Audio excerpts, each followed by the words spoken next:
Baha pa rin po ang ilang lugar sa Bulacan. Para sa iba pang detalye, may ulat on the spot naman si Jamie Santos. Jamie? Yes, Connie, ilang lugar pa rin dito sa Bulacan, partikular dito sa bahagi ng Marilao, ang nananatiling baha dahil sa mga pag-ulan dulot ng sama ng pahanahon.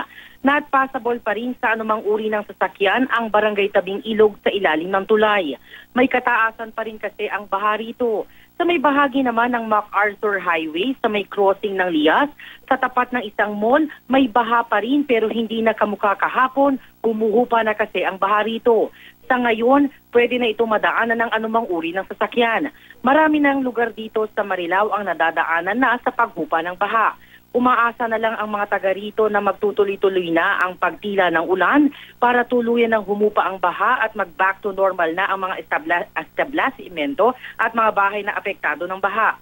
Connie, inaasahan kasing high tide dito ng 156 ngayong hapon, kaya baka bahagyang tumaas pa rin ang baha rito, pero sana raw ay tuloy-tuloy nang humupa at tumigil ang ulan para hindi na tumaas ulit ang baha rito sa bahagi ng Marilao, Bulacan. Connie? Oh, Jamie, kamusta yung traffic situation? Nakikita natin siyempre, mabagal yung mga sasakyan dahil sa baha at medyo may build-up na rin.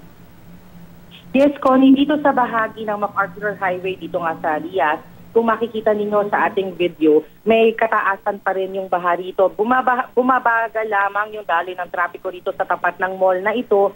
Pero kapag nagpas naman ito, ay tuloy-tuloy na yung daloy ng trapiko dahil nga wala ng baha doon sa susunod na bahagi ng MacArthur Highway patungo na nga ng May Kawayan, Bulacan. Maraming salamat, Jamie Santos.